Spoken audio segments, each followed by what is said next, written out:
Hi, my name is Tomasz Pruski and I'm a senior level designer on Sniper Ghost Warrior 3. In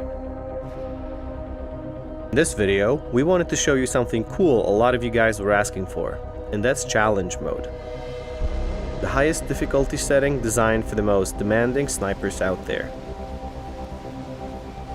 To show you what you can expect from challenge mode, we're going to play one of the many side missions available in Sniper Ghost Warrior 3. The side missions are divided into several exciting storylines, all related to the Rotki Lions, a resistance movement fighting for their homeland.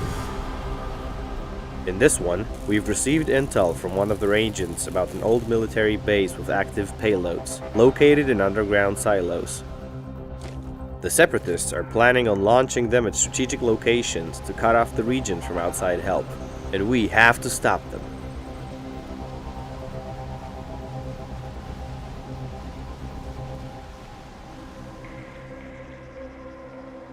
Due to the open world nature of the maps, we have to get to the mission area first.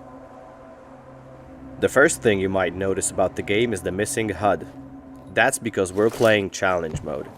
All the non-essential elements of the HUD are disabled to make players rely on their skills rather than the game's help.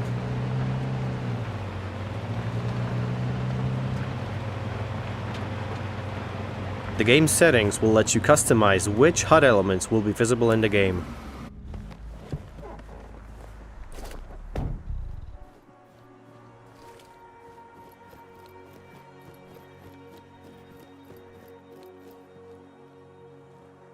Once we are at the mission area, we'll use the drone to find out the tactical overview of the battlefield ahead of us, and look for a way inside.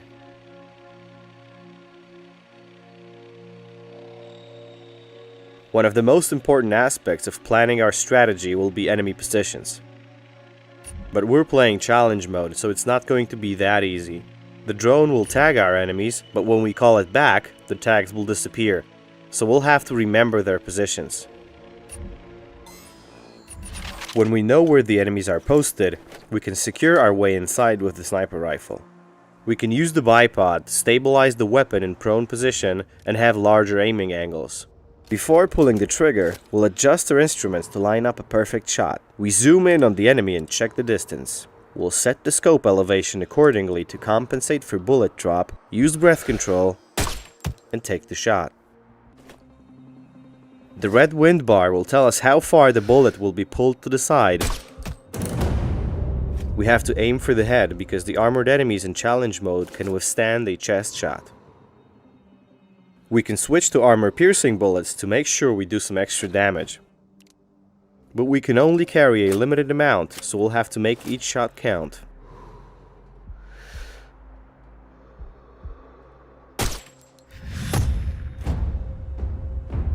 That was actually our longest shot, so we'll get a notification and an experience point bonus. Once we've sufficiently weakened the enemy defenses, we can start making our way towards the outpost. This one is fairly far away, so we'll jump in the car.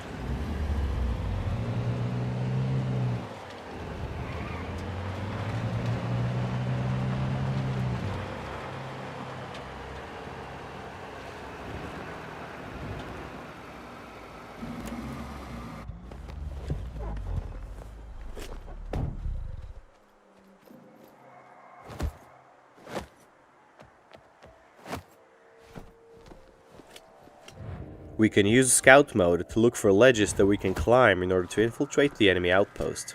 It's good to look around because there's always more than one way in, and it often involves using extreme navigation on some hard to reach places.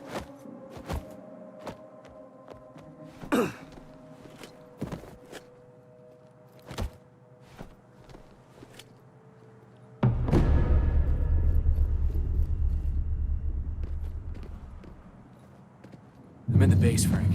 There are 4 missiles here, for fuck's sake. Fuck. Get to the silos and upload the virus. Quick. Right.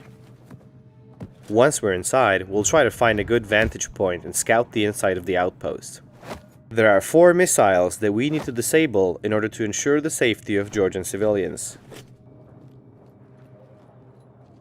There's a sniper overlooking the base. They are extremely dangerous because they see everything that's going on inside the outpost, so we should always focus on taking them out first.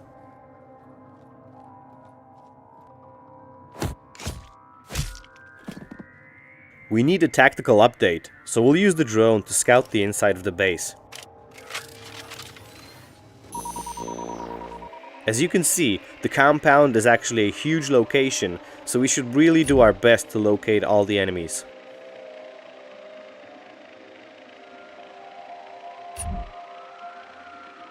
Once we're confident that we can remember their positions, we can either neutralize them or sneak past them.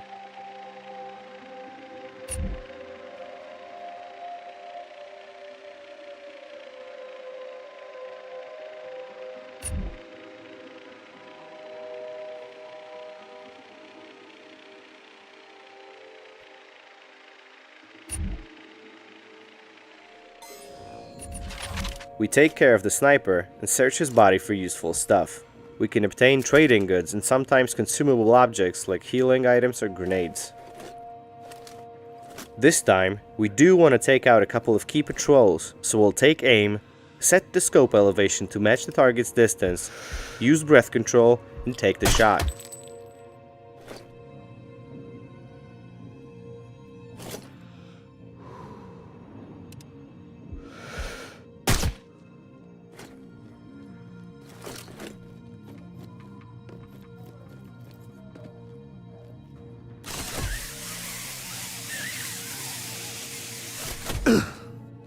We'll want to hide the body of the last target because it's fairly close to the patrol paths of other enemies, and we certainly don't want to raise an alarm.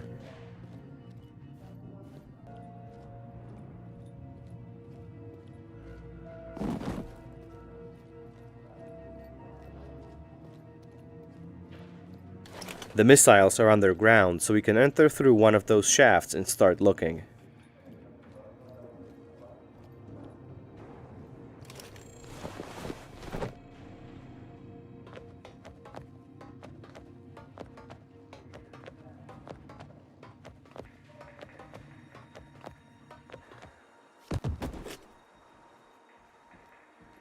We've entered the silos right next to one of the missiles, so we can upload a virus that will render the first one unusable.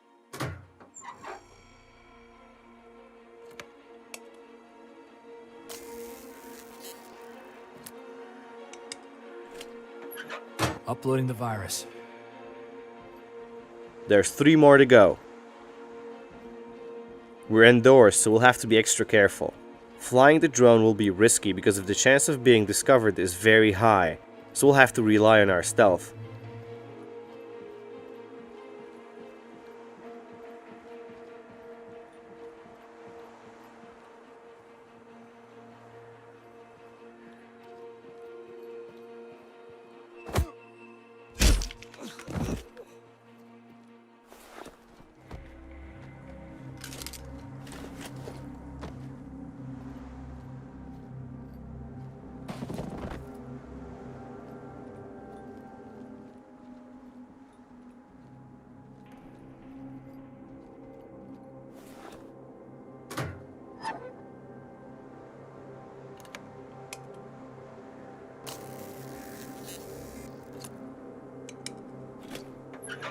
The virus is coming to the second missile. We're halfway there. 2 more missiles to go.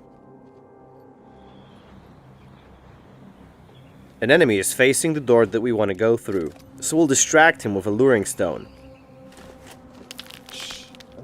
That was actually a poor throw, so now the enemy will come right at us and we'll have to improvise quickly. We've scored another skill point, but this time it's Ghost Specialization point awarded for stealth gameplay. In challenge mode, the enemies are more perceptive than normally, so being careful is always a priority.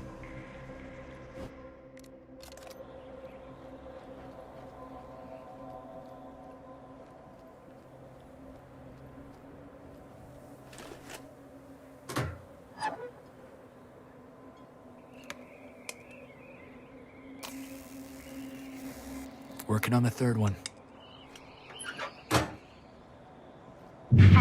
Fuck, John. They started preparing to launch the last missile. We've got the third missile, but the mission parameters have changed. The Separatists are launching the last operational missile, so now we have a limited time to get to the main control room and activate the self-destruct sequence.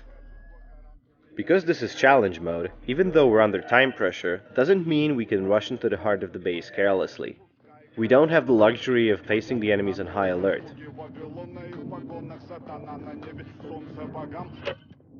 We can use the radios to lure enemies into traps.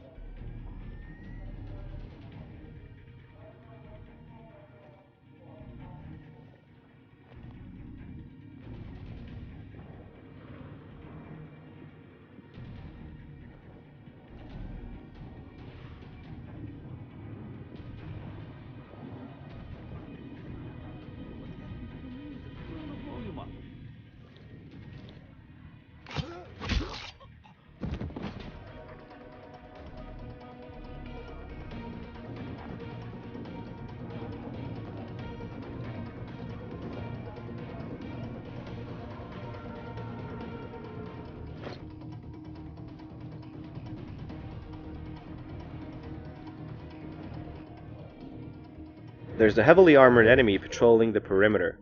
Taking them out silently is very hard to do because we can't perform melee kills on them due to their armor padding.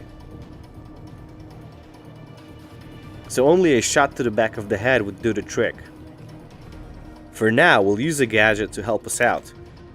Since we can't tag our enemies, we'll use a warning device that will alert us of nearby enemies. There's another guard inside, so we'll use the fuse box to lure him out and set down an ambush.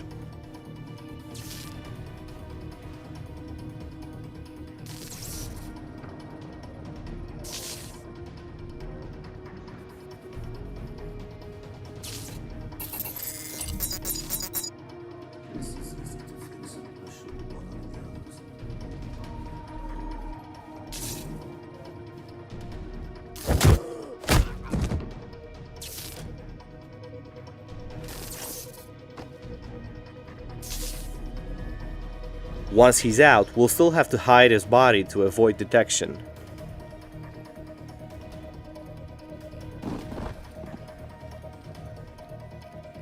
The main control room is only an elevator ride away. We're getting close to completing this mission. I don't care. Kick his mother in the jaw. There's two guys in the doorway. It would be extremely risky to try and rush them, so we'll use a flashbang grenade to daze them.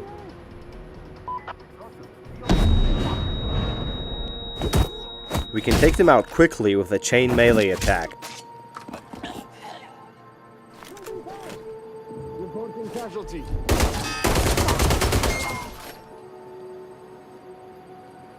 I'm in the command room. Fine. Find the main computer and start the process of self-destruction. Hurry up. Once we're in the clear, we activate the self-destruct sequence and hope that'll do the trick.